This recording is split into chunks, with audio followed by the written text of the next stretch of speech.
ओम नमो भगवते वासुदेवाय।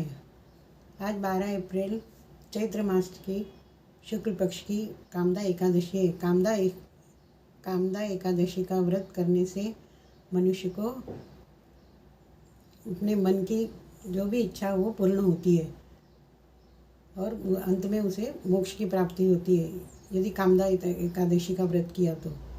और इस व्रत से इसके कामदा एकादशी के महात्म्य को पढ़ने और सुनने से वाजपेयी यज्ञ की प्राप्ति होती है।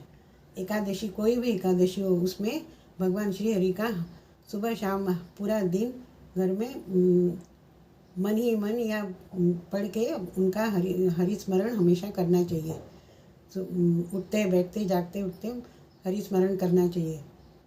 और या तो फिर कृष्णाय वासुदेवाय हरे परमात्मने प्रणतः क्लेशनाशाय गोविंदाय नमो नमः इस मंत्र का जाप करना चाहिए।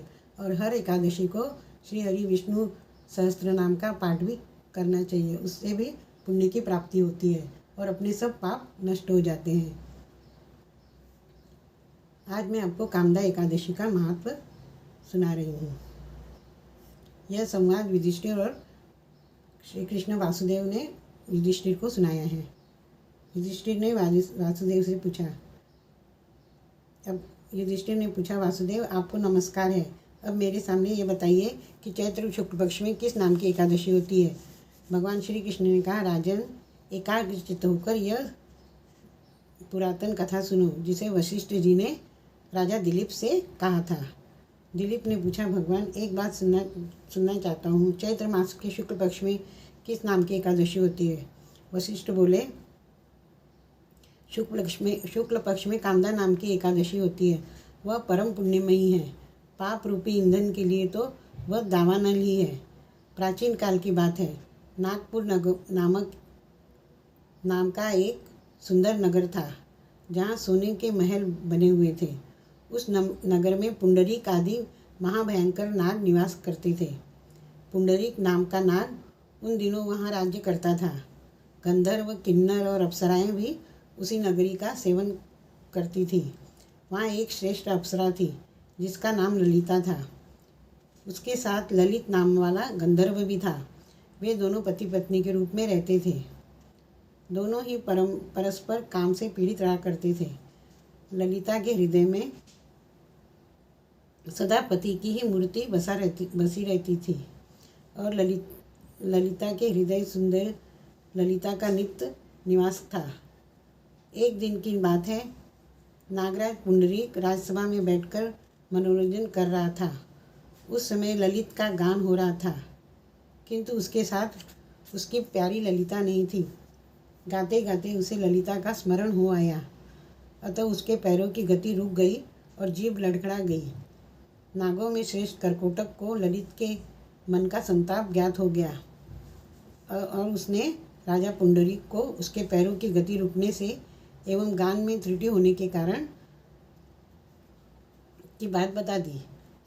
और करकोटक की बात सुनकर नागराज पुंडरीक की आंखें क्रोध से लाल हो गई। उसने गाते हुए कामातुर ललित को शाप दे दिया, दुर्बुद्धे, तू मेरे सामने गान करते समय भी पत्नी के वशीभूत हो गया, इसलिए तू राक्षस हो जा। महाराज पुंडरीक इतना कहते ही वह गंधर्व राक्षस हो गया। भयंकर मुख, विकराल आंखें और देखने मात्र से वह भय उपाजने वाला रूप, ऐसा राक्षस होकर वह कर्म का फल भोगने लगा।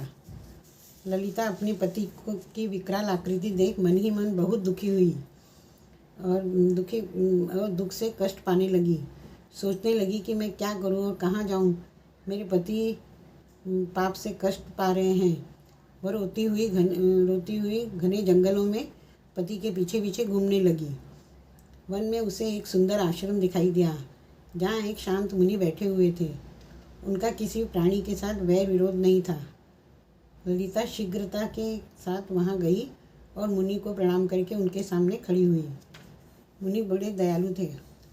उस दुखी को देखकर वे इस प्रकार बोले, तुम कौन हो, कहाँ से आई हो और मेरे सामने सच सच बताओ।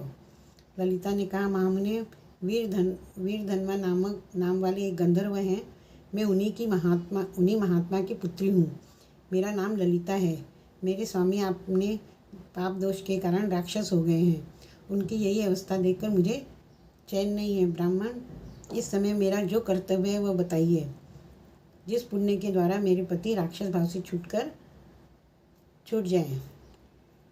ऋषि बोले, इस समय चैत्र मास के शुक्ल पक्ष की कामदा नाम की एकादशी तिथि है, जो सब पापों का हरने वाली और उत्तम है।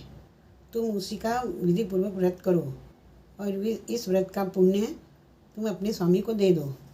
पुण्य देने पर क्षण भर में ही उसके शाप दूर हो जाएंगे। राजन, मुनि का यह वचन सुनकर ललिता को बड़ा ही हर्ष हुआ। उसने एकादशी का उपवास करके द्वादशी के दिन उन ब्राह्मण ऋषि के समीप ही भगवान वासुदेव के समक्ष अपने पति के उद्धार के लिए यह वचन कहा कि मैंने जो यह कामदा एकादशी का उपवास व्रत किया है, उसके पुण्य के प्रभाव से मेरे पति का राक्षस भाव दूर हो जाए। वशिष्ठ जी कहते हैं, ललिता के इतना कहते ही उसी क्षण ललित का पाप दूर हो गया और उसने दिव्य देह धारण कर लिया। राक्षस भाव चला गया और पुनः गंधर्व की प्राप्ति हो गई। नृपश्रेष्ठ, वे दोनों पति पत्नी कामदा के प्रभाव से पहले की अपेक्षा हुई अधिक सुंदर और रूप धारण करके विमान पर आरूढ़ हो अत्यंत शोभा पाने लगे। यह जानकर इस एकादशी के व्रत का प्रयत्नपूर्वक पालन करना चाहिए। मैंने लोगों के हित के लिए तुम्हारे सामने इस व्रत का वर्णन किया है। कामदा एकादशी ब्रह्म हत्या आदि पापों तथा पिशाचत्व आदि दोषों का भी नाश करने वाली है। राजन, इसके पढ़ने और सुनने से वाजपेयी यज्ञ का फल मिलता है। श्री कृष्ण गोविंद हरे मुरारी, हे नाथ नारायण वासुदेवा। कृष्ण गोविंद हरे मुरारी, हे नाथ नारायण वासुदेवा।